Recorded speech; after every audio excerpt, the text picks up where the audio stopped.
గా పనిచేస్తున్నాను. ఈరోజు ఈ కార్యక్రమంలో పార్టిసిపేట్ చేసే ముందు నేను ఒక చిన్న విషయం చెప్పాలి. దాన్ని చాలా ప్రౌడ్ గా ఫీల్ అవుతున్నాను.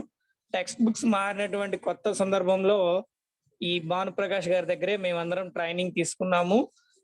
తీసుకొని ఈరోజు సక్సెస్ఫుల్ గా యాక్టివిటీస్ ని స్టూడెంట్స్ కి అందజేయడంలో సార్ యొక్క కృషి చాలా ఉంది. దానికి నేను చాలా గర్వంగా చెప్తున్నాను. ఎందుకంటే యాక్టివిటీని సింప్లిఫై చేయాలంటే చాలా వర్క్ చేయాలి. పాపం మా తరపున కష్టం అంతా తనే పడుతున్నారు. తను పడి చాలా సింప్లిఫై చేశారు. ఈరోజు ఎంతో మందికి మార్గదర్శకంగా ఉన్నారు. ఇంకా సార్ చెప్పినట్లు ఇంకా స్కూల్ యాక్టివిటీస్ లో చాలా చాలా రకాలుగా చేస్తూ నాన్ ప్రాఫిటబుల్ ఆర్గనైజేషన్ లాగా దీన్ని తీర్చిదిద్ది ఎంతో రీజనబుల్ ప్రైస్ కి ఎన్నో స్కూల్స్ లో చేయడం నేను చూశాను, గమనించాను. అక్షర ఫౌండేషన్ ద్వారా చాలా కార్యక్రమాలు రాబోతున్నాయి. అందులో మొదటిగా ఎప్పుడెప్పుడా అని ఎదురు చూస్తున్నటువంటి ఈ కార్యక్రమం మీ ముందుకు వచ్చింది. ముఖ్యంగా ముందుగా నేను తల్లిదండ్రులందరినీ ఎవరైతే ఈ కోర్సులో తమ పిల్లల్ని జాయిన్ చేయడానికి ముందుకు వచ్చారో వాళ్ళకి ప్రత్యేకమైనటువంటి అభినందనలు. ఎందుకంటే మీరు ఒక మంచి ఆపర్చునిటీ మీ పిల్లలకి ఇవ్వబోతున్నారు. ఈరోజు మనం చూస్తున్నాము సైన్స్ పట్ల కానీ మ్యాథ్స్ పట్ల కానీ పిల్లలు భయపడటం, తర్వాత స్టడీ అంటే ఓన్లీ అకాడమిక్ సంబంధించినటువంటి విషయాలు మాత్రమే నేర్చుకోవడం. ఫర్ ఎగ్జాంపుల్ ఈరోజు మనం ఇంట్లో కరెంట్ పోయిందంటే ఒక ఫ్యూజ్ పోతే మన పిల్లలు వేసుకోలేని పరిస్థితిలో ఉన్నారు. వెంటనే మనం ఎలక్ట్రీషియన్ కాల్ చేస్తాం. అట్లా కాకుండా ఇన్వెంటివ్ గా ఉండాలనేది ఈ యొక్క కార్యక్రమం యొక్క ఉద్దేశం. ఈ కార్యక్రమంలో చేయడం ద్వారా టెక్స్ట్ బుక్ సంబంధించినటువంటి అంశాలన్నీ కూడా చాలా తేలికైపోతాయి. అవి కాకుండా ఎన్నో రకాల ఇన్వెన్షన్స్ వాళ్ళ సొంతంగా నేర్చుకునేటువంటి అవకాశం ఉంటుంది. ఈ ముఖ్యంగా నేను చెప్పొచ్చేది ఏంటంటే ఈ ఈ కార్యక్రమంలో పిల్లలే ఇన్వెంటర్స్ గా మారి తమ యొక్క ఐడియాస్ ని ఎక్స్ప్రెస్ చేసే విధంగా ఉంటుంది. ఖచ్చితంగా బెనిఫిట్ జరుగుతుంది. మరొకసారి భానుప్రకాష్ గారికి ధన్యవాదాలు తెలుపుతూ, ముఖ్యంగా పేరెంట్స్ కి ఎవరైతే ముందుకొచ్చారో వాళ్ళకి మా అభినందనలు తెలియజేస్తూ over to Bhanuprakash sir. Sir thanks a lot sir. And మన ఆర్గనైజేషన్ ద్వారా ఏమేం చేద్దాం అనుకున్నా సార్ ఆల్రెడీ బ్రీఫ్గా చెప్పారు. నేను కొన్ని స్లైడ్స్ రూపంలో చెప్తాను. ఒక ఫ్యూ స్లైడ్స్ తర్వాత ఉపేందర్ సార్ కూడా బ్రీఫ్గా ఒక 2 to 3 minutesలో వారి ఎక్స్పీరియన్సెస్ కూడా మనకి ఎక్స్ప్లెయిన్ చేస్తున్నారు. ఉపేందర్ సార్ బీబీఎం స్కూల్లో ఫిజికల్ సైన్స్ టీచర్గా వర్క్ చేస్తున్నారు.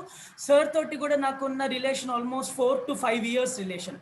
So BBM sir, BBM school Kantharao గారు నన్ను వన్ ఆఫ్ మై ఇంట్రడ్యూసర్స్, ఖమ్మంలో చాలా యాక్టివిటీస్కి ఇంట్రడ్యూస్ చేశారు.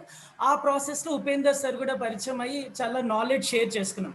సో ఉపేందర్ సార్ మిమ్మల్ని ఒక 2 minutes తర్వాత మిమ్మల్ని మాట్లాడమంటాను సార్. ఈలో కొన్ని స్లైడ్స్ చూపిస్తాను. Will get started. Thank you sir. Thank you.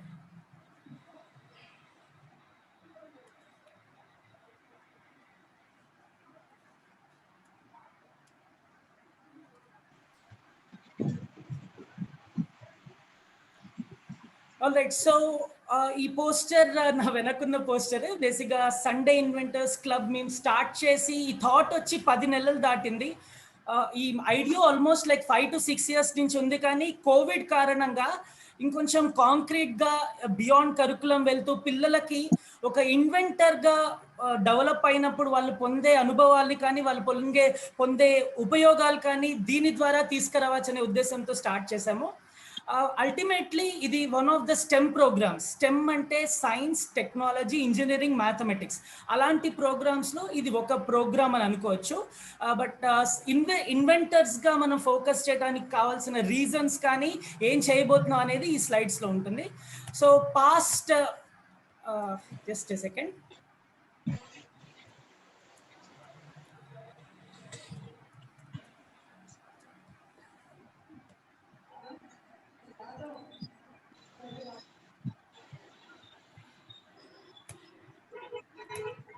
Alright, so ఇవి మా పాస్ట్ యాక్టివిటీస్ అండి, సమ్ ఆఫ్ అవర్ యాక్టివిటీస్.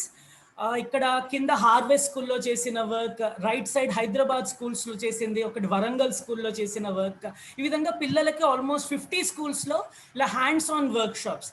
మీరు ఈ స్లైడ్స్ని ఈ ఫొటోస్ని చూస్తే గ్రూప్ యాక్టివిటీస్ అని కనిపిస్తుంది. జనరల్గా 2 నుంచి 4 or 5 స్టూడెంట్స్ని ఒక గ్రూప్లో కూర్చోబెట్టి వాళ్ళకి కావాల్సిన యాక్టివిటీస్ అన్ని ప్రొవైడ్ చేస్తాము. అండ్ యాక్టివిటీస్ కావాల్సిన మెటీరియల్ అన్ని ప్రొవైడ్ చేసి పిల్లల్ని గైడ్ చేసి ఫైనల్గా వాళ్ళని సైన్స్ అండ్ మ్యాథమెటిక్స్ రిలేటెడ్గా వాళ్ళని గ్రూమ్ చేసుకునే వాళ్ళం. ఇలాంటి హ్యాండ్స్ ఆన్ యాక్టివిటీస్ మనకి ఫ్యూచర్లో కూడా ఉంటాయి. కోవిడ్ తర్వాత మన సండే ఇన్వెంటర్స్ క్లబ్ థీమ్ అదే. ప్రస్తుతానికి ఆన్లైన్లో ఉన్నా సరే ఇలా ఫిజికల్గా క్లాసెస్ చేయటంలో మనం నేర్చుకునే చాలా ఎక్కువ. పిల్లల్ని గ్రూప్లో కూర్చోబెట్టినప్పుడు ఆ షేరింగ్, ఐడియా షేరింగ్ కానీ ఆ కొలాబరేషన్, కమ్యూనికేషన్ లాంటి స్కిల్స్ చాలా డెవలప్ అవుతాయి. అల్టిమేట్లీ మనం ఆ దారిలోనే వెళ్తాము, బట్ ప్రస్తుతానికి ఆన్లైన్లో వెళ్తున్నాం. ఆన్లైన్ క్లాసెస్లో కూడా చాలా అడ్వాంటేజెస్ ఉన్నాయండి. ఆ పర్సనలైజేషన్, చెప్పే సార్ ఆర్ చెప్పే టీచర్ నా కోసమే చెప్తున్నారనే ఫీల్ కూడా మీకు వస్తుంది ఆన్లైన్ క్లాసెస్లో. సో అది యూస్ చేసుకుందాము. ఫ్యూచర్లో ఆఫ్లైన్ది కూడా మనం యూస్ చేసుకుందాం. సిమిలర్గా హైదరాబాద్లో ఒక డిఫరెంట్ స్కూల్, ఇది జగిత్యాలలో లెఫ్ట్ సైడ్ ఒక సిబిఎస్ఈ స్కూల్, వేరియస్ స్కూల్స్లో చాలా కాలంగా మనము వర్క్ షాప్స్ కండక్ట్ చేస్తున్నాం. అండ్ ఇది కొన్ని స్టూడెంట్స్కి, అలానే టీచర్స్కి కూడా వర్క్ షాప్స్ అండి. ఈ పర్టికులర్ స్లైడ్ సిద్దిపేటలోని టీచర్స్, ఆల్మోస్ట్ ఒక 100 టీచర్స్కి వర్క్ షాప్స్ కండక్ట్ చేశాము. ఎలక్ట్రిసిటీ, ఎలక్ట్రోమాగ్జమ్, అక్షయ నాలెడ్జ్ సెంటర్ ద్వారా తయారైన ఆపరేటర్స్, మన ఓన్ ఆపరేటర్స్, ఇవి మనమే డిజైన్ చేసి డెవలప్ చేసింది. సో ఇది ఇంకొక డిస్ట్రిక్ట్. ఈ విధంగా 23 డిస్ట్రిక్ట్స్లో కండక్ట్ చేశాం. దిస్ వన్ జ్ఞాన సరస్వతి ఫౌండేషన్ అనే ఆర్గనైజేషన్ హెల్ప్ తోటి రంగారెడ్డి స్కూల్ టీచర్స్కి, అక్కడ ఒక 100 టీచర్స్కి. అండ్ ఇది స్పెషల్ స్లైడ్ ఎందుకంటే ఖమ్మంలో జరిగింది ఆల్మోస్ట్ 4 years బ్యాక్. కొనిపాక ఫంక్షన్ హాల్లో 200 మంది గవర్నమెంట్ స్కూల్ టీచర్స్ వచ్చారు. కృష్ణప్రసాద్ సార్ నాకు అక్కడ పరిచయం అయ్యారు. అక్కడే ఫస్ట్ టైం అక్కడి నుంచి మా ఇద్దరు జర్నీ స్టార్ట్ అయింది. సో నాకు పరిచయం ఉన్న అందరు గవర్నమెంట్ స్కూల్ టీచర్స్ ఖమ్మంలో ఆ ఈవెంట్ నుంచే జగదీష్ సార్ సపోర్ట్ తోటి, ఆదిత్య సార్ సపోర్ట్ తోటి అది కండక్ట్ చేశాం యాక్చువల్లీ. అండ్ మీరు అబ్జర్వ్ చేశారు 200+ టీచర్స్ కొనిపాక ఫంక్షన్ హాల్లో ఒక 15 టేబుల్స్లో అరేంజ్ చేసి వాళ్ళకి హ్యాండ్స్ ఆన్ వర్క్ షాప్స్ చేసాం. సో ఈ వర్క్ షాప్స్ కండక్ట్ చేయటం ఇవన్నీ చాలా కాలంగా చేస్తున్నాం, ఇదేం కొత్తది కాదు. సో కరికులం బేస్డ్గా వెళ్ళాము, ఇప్పుడు బియాండ్ కరికులం కూడా వెళ్ళబోతున్నాం. ఓకే, సో మా ఆర్గనైజేషన్ విజన్ గురించి చెప్పే ముందు Upender sir please keep it brief sir. 2 minutesలో or 3 minutesలో కంక్లూడేటెడ్ చూడండి. మనం 45 to 50 minutesలో సెషన్ క్లోజ్ చేస్తాం ప్రామిస్ చేస్తాం. సో దాన్ని మెయింటైన్ చేయడానికి ప్రయత్నిద్దాం. Upender sir.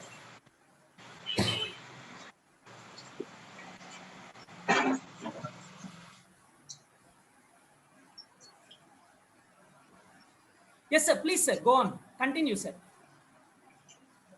Okay sir, thank you sir. ఈ మీటింగ్లో జాయిన్ అయిన అందరికీ ముందుగా నమస్కారం అండి. నా పేరు ఉపేందర్, నేను ఫిజికల్ సైన్స్ ప్రైవేట్ పాఠశాలలో పనిచేస్తున్నాను, బీబీఎం స్కూల్లో. భాను ప్రకాష్ సార్ క్లాసెస్ గత ఒక 6 years నుంచి నేను లైవ్లో వింటున్నాను, ఆన్లైన్లో వింటున్నాను. నేను తెలుసుకున్న దానికోసం సార్ ఒక 2 నిమిషాలు మాట్లాడతానని ఇప్పుడే చాట్ బాక్స్ ద్వారా చాట్ చేశానండి.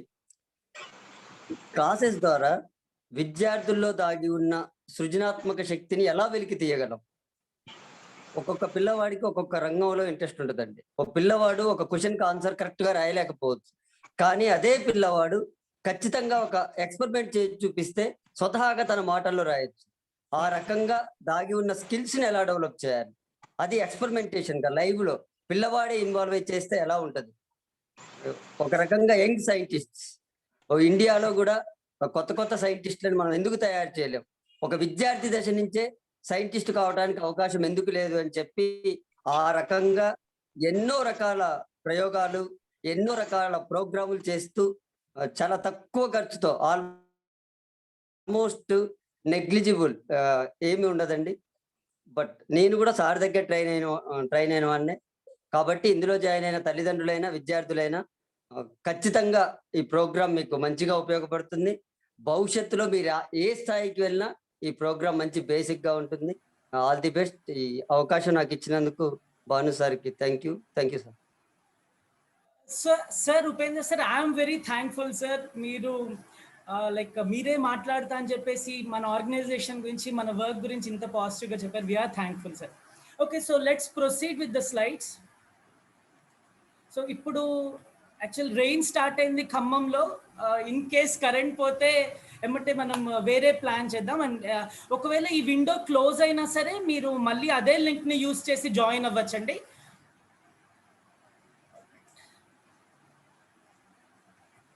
సో ఇందాక మనము విజన్ గురించి చెప్పబోతున్నాము.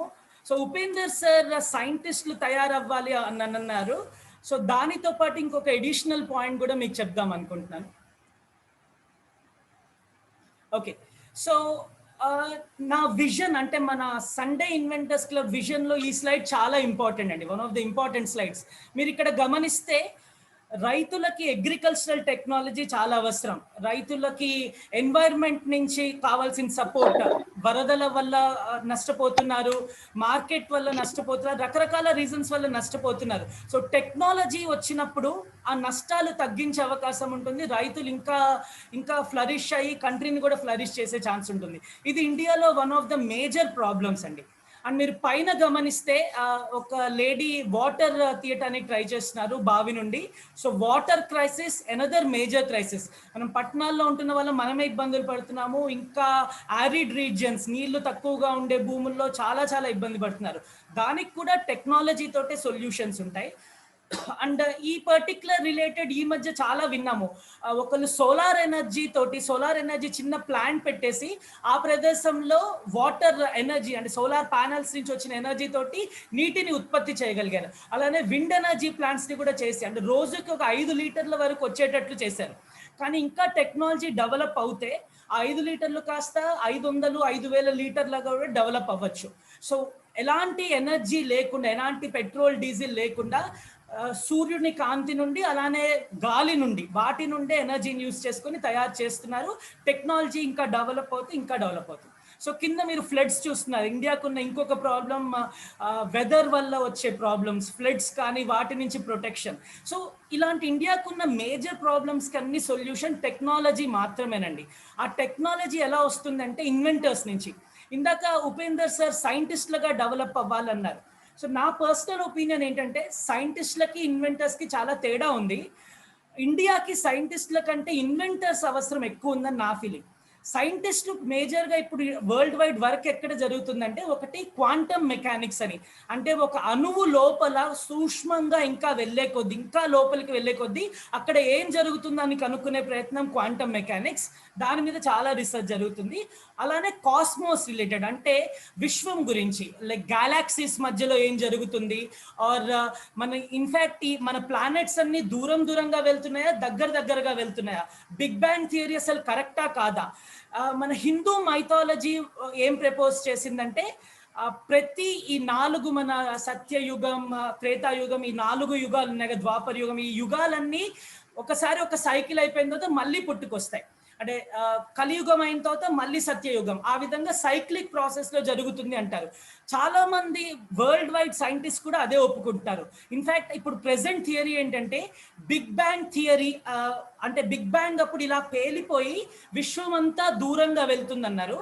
కానీ కొన్ని వేల సంవత్సరాలు, లక్షల సంవత్సరాల తర్వాత మళ్ళీ అన్ని దగ్గరకు వస్తాయి. అంటే ప్లానెట్స్ అన్ని దగ్గరకు వచ్చేసి ఆ విధంగా అన్ని ఒక చిన్న అణువు అంత స్థాయికి వెళ్ళిపోయి మళ్ళీ పేలిపోతుంది. అంటే బిగ్ బ్యాంగ్ థియరీ మళ్ళీ వస్తుంది.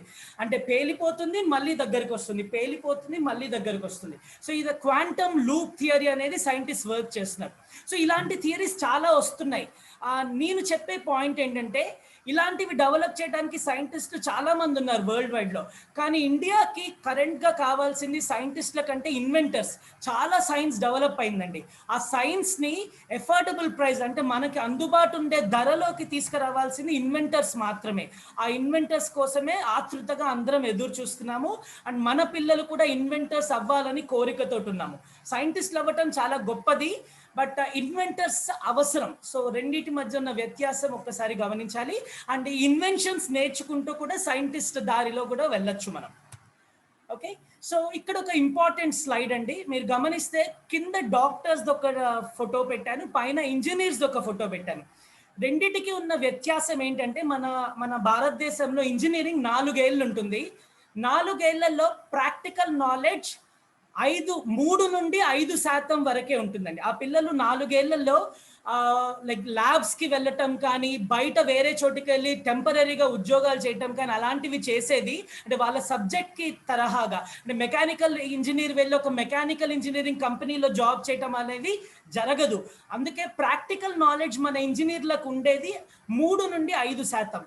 అందుకే మన ఇండియాలో క్వాలిటీ ఇంజనీర్స్ చాలా తక్కువ అని ప్రపంచ దేశాలన్నీ ఏకతంటంగా యాక్చువల్ అంటున్నాయి. క్వాలిటీ ఇంజనీర్ల సంఖ్య చాలా ఉంది, కానీ వాళ్ళని ఉద్యోగాల్లో పెట్టుకోవాలనే ఆశ మాత్రం మాకు లేదు, ఎందుకంటే వాళ్ళలో క్వాలిటీ లేదంటారు. కానీ మన డాక్టర్స్ చూడండి, మన డాక్టర్స్ కంప్లీట్లీ డిఫరెంట్. 5.5 ఏళ్ల కోర్స్ MBBS కోర్స్లో 1 ఇయర్ కంప్లీట్గా వాళ్ళు పూర్తి ఫుల్ టైం సర్వీస్ చేయాలి.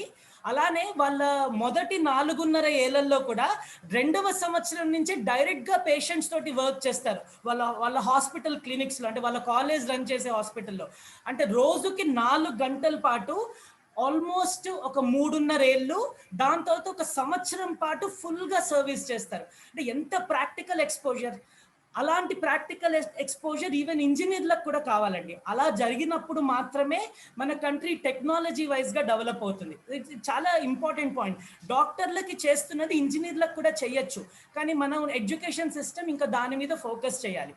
సో ఇదంతా నేను మీకు ఎందుకు చెప్తున్నాను అంటే, ఇంత ఎక్స్పోజర్ మనకున్న ఇంజనీరింగ్ పిల్లలకి ఉన్న ప్రాబ్లం ఏంటంటే, ఇంజనీరింగ్కి జాయిన్ అయ్యేంత వరకు ఎలాంటి ప్రాక్టికల్ నాలెడ్జ్ ఉండదు. జాయిన్ అయిన తర్వాత కోర్సెస్లో మునిగిపోయి ఉంటారు. అండ్ ఫైనల్గా జాబ్ రాగానే అన్ని వదిలేసి జాబ్ మాత్రమే చేసుకుంటారు. ఇంకా రీసెర్చ్ చేయటం, కొత్తవి కనుక్కోవటం అనే అవకాశమే లేదు. సో దీన్ని మనం బీట్ చేయాలి అంటే, మన ఇంజనీరింగ్ పిల్లలు ఇంకా క్వాలిటీగా డెవలప్ అవ్వాలంటే వాళ్ళ చిన్న వయస్సు నుండే మనం ఈ స్కిల్స్ అన్ని ఇవ్వాలి. ఒక ఇంజనీర్కి కావాల్సిన స్కిల్స్ ఫుల్ ఫ్లెడ్జ్గా కాదు, కొన్ని స్కిల్స్ అయినా సరే వాళ్ళ చిన్న వయసు అంటే 10 ఏళ్ల నుండి మనం మొదలు పెట్టచ్చు. ప్రాక్టికల్ నాలెడ్జ్ కాబట్టి వాళ్ళ మీద ఎలాంటి ప్రెషర్ ఉండదు, సరదాగా నేర్చుకుంటారు. మీకు తెలుసు IIT ఫౌండేషన్స్లో ఎంత ప్రెషర్ ఉంటుందో పిల్లల మీద, కానీ ప్రాక్టికల్గా చేసేటప్పుడు అలాంటి ప్రెషర్ ఉండదు, ఒక ఆటలాగా నేర్చుకుంటూ ఉంటారు. సో అలాంటి ఎడ్యుకేషన్ రావాలి అనే ఉద్దేశంతో మనం ఈ ఇన్వెంటర్స్ క్లబ్ ని స్టార్ట్ చేశాం. సో ఇక్కడ ఒక 3 ఫేమస్ ఎగ్జాంపుల్స్ అండి. ఫేస్బుక్ ఫౌండర్ జుకర్బర్గ్, మధ్యలో టెస్లా కంపెనీ, అలానే స్పేస్ ఎక్స్ కంపెనీ, ఒక 4-5 వెరీ హై గ్రేడ్ కంపెనీస్ అమెరికాలో ఉన్నాయి. ఆయన పేరు ఈలాన్ మస్క్ మధ్యలో మీరు చూస్తుంది. అండ్ ఆబ్వియస్లీ కుడివైపు బిల్ గేట్స్ చూస్తున్నారు. సో వీళ్ళందరూ మోస్ట్ సక్సెస్ఫుల్ ఇన్వెంటర్స్, కాకపోతే డిజిటల్ ఇన్వెన్షన్స్ చేశారు, అంటే కంప్యూటర్కి సంబంధించిన ఇన్వెన్షన్స్ చేశారు. వీళ్ళ గురించి ఎందుకు నేను చెప్తున్నానంటే, వీళ్ళు జుకర్బర్గ్ ఏమో అంటే లెఫ్ట్లో ఉన్న ఫేస్బుక్ ఫౌండర్, తన మిడిల్ స్కూల్ అంటే ఆల్మోస్ట్ 7th క్లాస్, తను 7th క్లాస్లో ఉన్నప్పుడు కోడింగ్ స్టార్ట్ చేశాడు, ప్రోగ్రామింగ్ లాంటివి. ఈలాన్ మస్క్ ఏమో 13 ఏళ్ళు మధ్యలో ఉన్న వ్యక్తి, అతను 10 ఏళ్లకే మొదలు పెట్టేశారు. తను స్టార్ట్ చేయాలనుకున్న కంపెనీకి కావాల్సిన స్కిల్స్ అన్ని 10 ఏళ్ల నుండి డెవలప్ చేయడం, ఎలక్ట్రానిక్స్ మీద కూర్చొని ప్రాజెక్టులు చేస్తూ, ఎలక్ట్రానిక్ చిన్న పరికరాలు తయారు చేస్తూ ఆ విధంగా చేశారు. And bill gates I think almost 11 years ఏజ్లో తను ప్రోగ్రామింగ్ స్కిల్స్ మొదలు పెట్టారు. సో అంత చిన్న వయసులో మొదలు పెట్టారు కాబట్టి వాళ్ళు యూత్కి వచ్చేసి అంటే 20 ఇయర్స్ 18 ఇయర్స్కి వచ్చేసరికి దాని మీద ఎక్స్పాండ్ అవ్వగలిగారు. 18 ఏళ్ళకి మొదలు పెడితే మరి ఎప్పటికి వాళ్ళు స్కిల్స్ నేర్చుకుంటారు, ఎప్పటికి కంపెనీలు స్టార్ట్ చేస్తారు, ఎప్పటికి సక్సెస్ అవుతారు, ఎప్పటికి ప్రపంచానికి ఉపయోగపడతారు. సో ఆ ప్రయత్నమే మనం చేసేది. వాళ్ళలాగా హై లెవెల్ స్టార్ట్ చేయక్కర్లేదు మనం.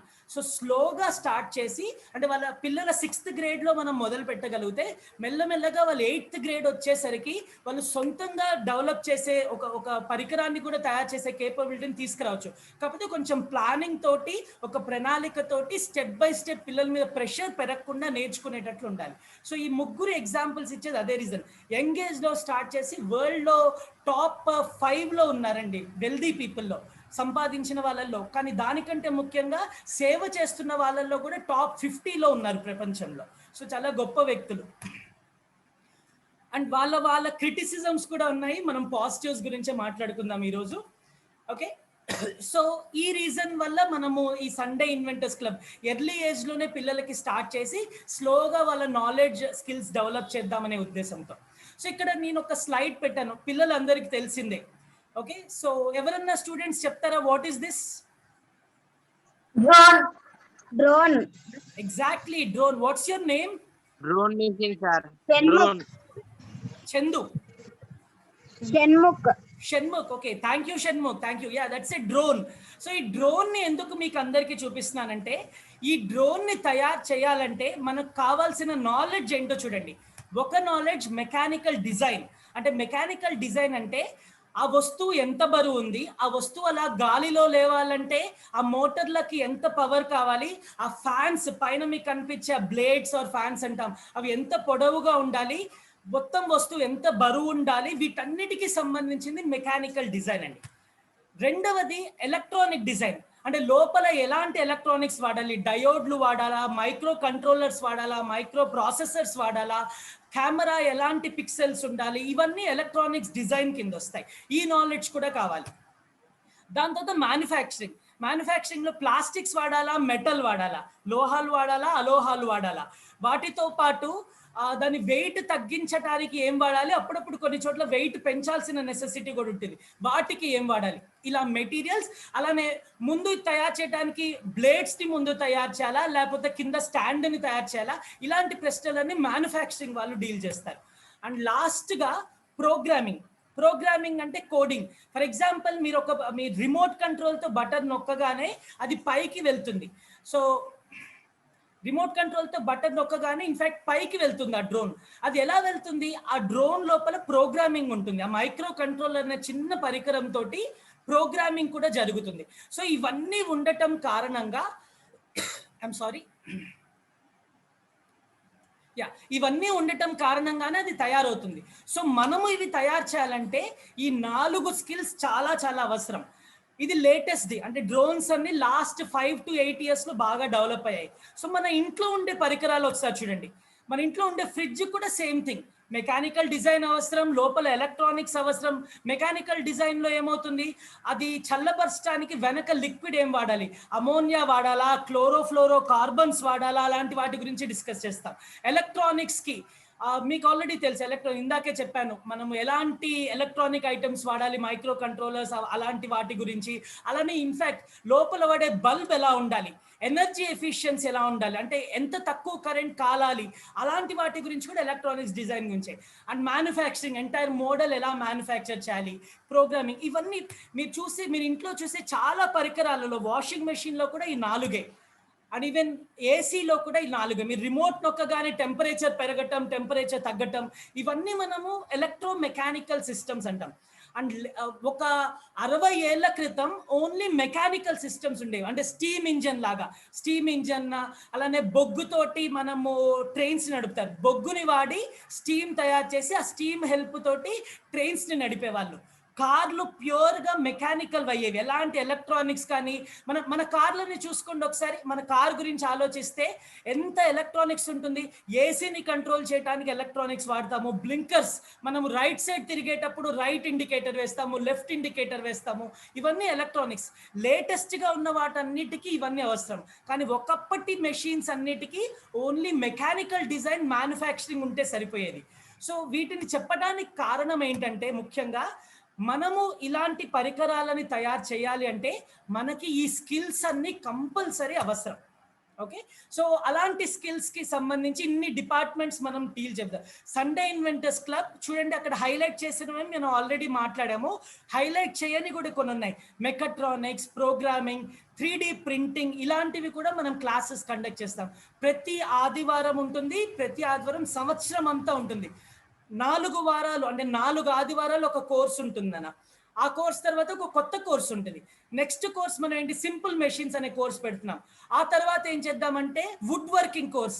కార్పెంటర్స్ చాలా చాలా మంచి స్టూల్స్ లాంటివి ఇలాంటివి తయారు చేస్తుంటారు. మనం కూడా నేర్చుకోవాలి. మనం తయారు చేసే పరికరాలకి వుడ్ అవసరం రావచ్చు. సో ఇలా రకరకాలే మనం తయారు చేయాలంటే మనం అవి నేర్చుకోవాలి. ప్లాస్టిక్స్ని ఎలా వాడుకోవాలి, ఎలా మ్యానుఫ్యాక్చర్ చేయాలి, ఇలాంటివన్నీ మనం తయారు చేయాలంటే ఈ కోర్సెస్ హెల్ప్ తోటి అవుతుంది. సో మనం ఇన్ని డిపార్ట్మెంట్స్ తోటి రకరకాల కోర్సెస్ ఇవ్వబోతున్నాం. ఓకే, నెక్స్ట్ ఒక ఇంపార్టెంట్ కోర్స్ గురించి మీకు చెప్తాను, కాగ్నిషన్ డెవలప్మెంట్.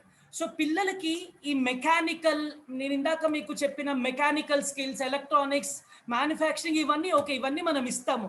కానీ అవన్నీ ఎలా వాడుకోవాలి, ఎలా ఉపయోగించాలి, అసలు ఉపయోగించాలా లేదా అని తెలియాలంటే వాళ్ళ పిల్లల బ్రెయిన్స్ ఆ విధంగా డెవలప్ అవ్వాలి. అలా డెవలప్ అవ్వాలంటే వాటి కోసం కొన్ని special courses, critical thinking, story telling, innovation, creativity ఇలాంటి కోర్సెస్ కూడా మనం మధ్య మధ్యలో ఆఫర్ చేస్తాం. సో పిల్లల స్కిల్స్ డెవలప్ చేస్తూ అలానే పిల్లల మైండ్ని కూడా ఇంకా ఇంప్రూవ్ చేస్తూ గేమ్ ప్యాటర్న్లో డెవలప్ చేస్తూ పిల్లల్ని ఈ నాలెడ్జ్ అండ్ స్కిల్స్ అన్న ఇచ్చి వాళ్ళు ఒక సంవత్సరం 2 ఏళ్ల పాటు ఈ కోర్సెస్ చేస్తూ ఉంటే ఆటోమేటిక్గా సొంత ఇన్వెన్షన్స్ కూడా చేసే ఛాన్స్ ఉంటుంది. మనం పిల్లలకి పేటెంట్స్ ఇప్పిస్తే వాళ్ళ ఫ్యూచర్ కూడా చాలా హెల్ప్ అవుతుంది ఇలాంటి కోర్సెస్ చేయటం వల్ల. ఓకే, సో ఇప్పటి వరకు మా విజన్ చెప్పాను, ఎలా ఇంప్లిమెంట్ చేద్దాం. విజన్లో చెప్పాను రైతులకి ఉపయోగపడాలి మన పిల్లలు, టెక్నాలజీ డెవలప్ అయ్యి దేశం ఉపయోగపడాలి, ప్రపంచం కూడా ఉపయోగపడాలి. అది ఇన్వెన్షన్స్ రూపంలో అవ్వాలనేది మా విజన్. అది ఎలా చేద్దాం అనుకోవటానికి కొన్ని కోర్సెస్ చెప్పాను. కానీ మా నెక్స్ట్ 3 yearsలో మేము చేయబోయే దాని గురించి బ్రీఫ్గా వెరీ ఫ్యూ మినిట్స్ 5 minutesలో ఈ చిన్న పాయింట్స్ కూడా మీకు ఇన్ఫార్మ్ చేస్తాను. So it's 5:30. నాకు తెలిసి నెక్స్ట్ 5 to 10 minutesలో మనం నా సెషన్ క్లోజ్ అవుతుంది. పిల్లల నుంచి, పేరెంట్స్ నుంచి, టీచర్స్ నుంచి క్వశ్చన్స్ కూడా తీసుకుందాం. ఓకే, మా ఫ్యూచర్ ల్యాబ్స్ సెమినార్ నడుస్తున్నాయన రోబోటిక్స్ అట్లా చేయాలి, ఇన్నోవేషన్ అట్లా పెంచాలి పిల్లలు. ఇయర్ మొత్తం ఆయన కూర్చొని చెప్తా ఉంటాడు అన్నమాట. ఆల్రైట్, సో నెక్స్ట్ 2 to 3 yearsలో మేము డెవలప్ చేద్దాం అనుకుంటున్నది ఇదండి. లెఫ్ట్లో మీరు చూస్తే మా ఓన్ క్లాస్ రూమ్స్, అక్కడ మనం యాక్టివిటీస్ చేయిస్తూ క్లాస్ కూడా వినేటట్లు. ఏ సైన్స్ క్లాస్ అయినా, ఏ సైన్స్ ల్యాబ్ అయినా ఈ విధంగానే ఉండాలండి. ఎక్కడో ల్యాబొరేటరీ ఉండి ఎక్కడో క్లాస్ రూమ్ ఉంటే అది కరెక్ట్ కాదు. సో ఈ విధంగా మనం క్లాస్ రూమ్స్, మన ఓన్ క్లాస్ రూమ్స్ డెవలప్ చేసుకుంటాం. సార్ ఎవరో అన్మ్యూట్ అయ్యారు, మీరు ఫోన్లో మాట్లాడుతున్నారు, ప్లీజ్ మ్యూట్ చేయండి. Sorry for the trouble. Okay, so and right side చూడండి, రైట్ సైడ్ టాప్ చూస్తే కంప్యూటర్ ల్యాబ్ ఉంది. సో మనం కంప్యూటర్ ల్యాబ్ సెట్ చేసుకున్నాం. ఆ కంప్యూటర్ ల్యాబ్ తోటి కోడింగ్ క్లాసెస్, ఎలక్ట్రానిక్స్కి చాలా కంప్యూటర్స్ అవసరం, ప్రోగ్రామింగ్, ఎలక్ట్రానిక్స్ కూడా చేయాలి. అలానే 3D ప్రింటర్స్ లాంటివి వాడాలంటే మనకు అవసరం. అండ్ కింద లెఫ్ట్లో చూడండి, లెఫ్ట్ బాటంలో మెషిన్ షాప్ మీకు కనిపిస్తుంది. ఆ అమ్మాయి లేత్ మెషిన్తో వర్క్ చేస్తుంది. మెటల్స్ కానీ వుడ్ని కానీ వర్క్ చేయాలంటే ఈ లేత్ మెషిన్స్, డ్రిల్లింగ్ మెషిన్స్ లాంటివి అవసరం. అలాంటి ఒక మెషిన్ షాప్ కూడా మనం డెవలప్ చేసుకుంటాము. ఈ 1 to 2 yearsలో ఇది డెవలప్ అవుతుంది. ఈ లోపు లోకల్ ఇంజనీరింగ్ కాలేజెస్ సపోర్ట్ తోటి మనం వాళ్ళ హెల్ప్ తీసుకుంటాం, మన ఓన్ డెవలప్ అయ్యే లోపు. ఓకే, అండ్ రైట్ సైడ్ లాస్ట్లో చూడండి, అది రోబోటిక్స్ ల్యాబ్. రోబోటిక్స్ ల్యాబ్ కూడా డెవలప్ చేస్తాం. ఇన్ఫ్యాక్ట్ ఈ మెకానికల్, ఎలక్ట్రానిక్స్, ప్రోగ్రామింగ్ అన్నీ కలిస్తేనే రోబోటిక్స్ వస్తాయి. ఆ ల్యాబ్స్ అన్నిటిని మనం మిక్స్ చేసి రోబోటిక్స్ ల్యాబ్ కూడా డెవలప్ చేస్తాం. ఇవన్నీ మనం ఖమ్మం టౌన్లోనే డెవలప్ చేయబోతున్నాం. నెక్స్ట్ 2 to 3 yearsలో ఇవన్నీ డెవలప్ అవుతాయి. అన్నీ ఒకే రూఫ్ కింద ఇవన్నీ ఉంటాయండి. సో పిల్లలకి అక్కడే క్లాసెస్ జరుగుతాయి. ఇమాజిన్ పిల్లలకు ఒక ఐడియా వచ్చింది, ఒక ప్రాజెక్ట్ చేద్దామని అనుకున్నారు. వాళ్ళు మన ల్యాబ్కి వచ్చేసి ఆ ఐడియాని మనతో షేర్ చేసుకొని అక్కడికక్కడ మనకుండే సపోర్ట్ స్టాఫ్ తోటి పిల్లలు వాళ్ళంతటి వాళ్ళే చేసుకోవచ్చు. డేంజరస్వి, వెల్డింగ్ లాంటివి వాళ్ళు ముట్టుకోరు, బట్ చిన్న చిన్న పరికరాలతోటి పిల్లలే అన్ని తయారు చేసుకోగలుగుతారు. వుడ్ కట్టింగ్ ఉందనుకోండి, చెక్కని కట్ చేసుకోవాలంటే అక్కడ మన మనిషి ఉంటారు, వాళ్ళకి చెప్పగానే వాళ్ళు కావాల్సిన సైజెస్లో కట్ చేసి ఇస్తారు. ఈ విధంగా పిల్లలు ఐడియాతోటి వస్తే ఫైనల్ ప్రోడక్ట్ తోటి బయటికి వెళ్ళిపోవచ్చు. అలా ఉన్నప్పుడే పిల్లలు కూడా డెవలప్ అయ్యే స్కోప్ ఉంటుంది. ఐడియా వచ్చిన తర్వాత దాన్ని ఎలా తయారు చేయాలనే ఆలోచనలోనే ఐడియాని కూడా పిల్లలు వదిలేస్తుంటారు. అది ఉండకూడదని అన్ని ఒకే రూఫ్ కింద ఉండాలనే కోరిక నాకుంది. అండ్ స్లోగా మనం ఫండ్స్ రేస్ చేసే కొద్దీ, మా ఇందాక కృష్ణప్రసాద్ సార్ చెప్పారు, ఒక ఎన్జిఓ ద్వారా చాలా యాక్టివిటీస్ చేద్దాం అనుకున్నాను. ఆ ఎన్జిఓ తోటి ఒక ఇన్వెంటర్స్ మ్యూజియం చేద్దాం అనుకున్నాం. సైన్స్ మ్యూజియం డిఫరెంట్ అండి, ఇన్వెంటర్స్ మ్యూజియం డిఫరెంట్. టీచర్స్, పిల్లలు, పేరెంట్స్ ఒక 2 minutesలో ఈ విండో క్లోజ్ అవుతుంది. ఇమీడియట్గా మళ్ళీ వచ్చేసేయండి. వెరీ షార్ట్ స్పాన్, మనం నెక్స్ట్ 15 minutesలో ఎలా అయినా క్లోజ్ అయిపోతుంది సెషన్. సో మీ క్వశ్చన్స్ కూడా, మీ అభిప్రాయాలు కూడా నాకు వినాలని ఉంది. సో ఈ విండో క్లోజ్ అయినా సరే కంపల్సరీ మీరు రండి, ఇప్పుడు వరకు అటెండ్ అవుతున్న వాళ్ళు. సో ఇదే లింక్, సేమ్ లింక్, మీరు ఎక్కడి నుంచి లింక్ క్లిక్ చేసి వచ్చారో అదే లింక్ని యూస్ చేసుకోవచ్చు. Okay, so let's continue. ఇంకొక 1 minute మనకి ఎలా అయినా ఉంది. సో ఇది మీరు ఏ యూనివర్సిటీ ప్రొఫెసర్ని అడిగినా, ఏ యూనివర్సిటీ వాళ్ళ బ్రోచర్ చూసినా, ఇంటర్నేషనల్ స్కూల్స్ చూసినా ఈ బ్లూమ్స్ టాక్సానమీ అనే పేజ్ మీకు కనిపిస్తుందండి. దీని గురించి మేము పూర్తిగా చెప్పను, బట్ ఒకసారి బ్లూమ్స్ టాక్సానమీ, దీంట్లో అడుగున చూడండి రిమెంబర్ అని ఉంది. అన్నిటికంటే కింద అన్నిటికంటే కింద రిమెంబర్ అని ఉంది, మధ్యలో అప్లై అని ఉంది, చివర్లో క్రియేట్ అని ఉంది. మీరు గమనించండి, రిమెంబర్, అప్లై, క్రియేట్. అంటే లెర్నింగ్ ఎవరన్నా ఏమన్నా నేర్చుకోవాలంటే ఈ ప్రాసెస్లో ఇనీషియల్గా గుర్తుపెట్టుకోవటం, తర్వాత అర్థం చేసుకోవటం, దాని తర్వాత వాడటం, దాని తర్వాత క్షుణ్ణంగా పరిశీలించటం అండ్ అన్నీ అయిన తర్వాత చివర్లో తయారు చేయటం. ఇలా చేసినప్పుడు లెర్నింగ్ అనేది పర్ఫెక్ట్గా ఉంటుంది. కానీ అన్నిటికంటే ముఖ్యం తయారు చేయటం. అలా తయారు చేసినప్పుడు మాత్రమే మీరు నేర్చుకున్నదంతా అన్నిటిని ఉపయోగిస్తారు, కాబట్టి సక్సెస్ ఉంటుంది, లైఫ్ లాంగ్ గుర్తుంచుకుంటాం. మీ పిల్లల్ని ఒక ఎగ్జామ్ తర్వాత, ఒక వారం తర్వాత ఒక క్వశ్చన్ అడగండి, ఆ ఎగ్జామ్లో వచ్చిన క్వశ్చన్ని, పిల్లలు మర్చిపోతారు. రీజన్ ఏంటంటే పిల్లలు పరీక్షల కోసం చదువుతున్నారు, నేర్చుకోవటానికి లైఫ్ లాంగ్ ఉపయోగపడటానికి చదవట్లేదు. అది ఎలా మారుతుందంటే పిల్లలు తయారీ దాంట్లోకి, అంటే దాన్ని వాళ్ళు చదివింది ఉపయోగించాలి, తయారు చేయాలి ఏమన్నా. అలా చేసినప్పుడు మాత్రమే సక్సెస్ ఉంటుంది పిల్లలకి. అది చేద్దామనే ప్రయత్నమే మన సండే ఇన్వెంటర్స్ క్లబ్. మనం ప్రతిదీ తయారీ మీదనే ఫోకస్ చేస్తాం. ఎలా వాడాలి సైన్స్ని, మ్యాథ్స్ని, ఎలా తయారు చేయాలి దాంతో కొత్త పరికరాలని అనేది మన ఫోకస్ మీద ఉంటుంది. ఓకే, సో దానికి సంబంధించిందే మన హోమ్ సైన్స్ ఇన్వెన్షన్స్. సో ఇప్పుడు ఎనీవేస్ క్లోజ్ అవుతుంది, 1 minute లోపల క్లోజ్ అవుతుంది. బయటికి వచ్చిన తర్వాత మన ఫస్ట్ కోర్స్ గురించి చెప్తారు. ఒక 5 minutesలో మన మొదటి కోర్స్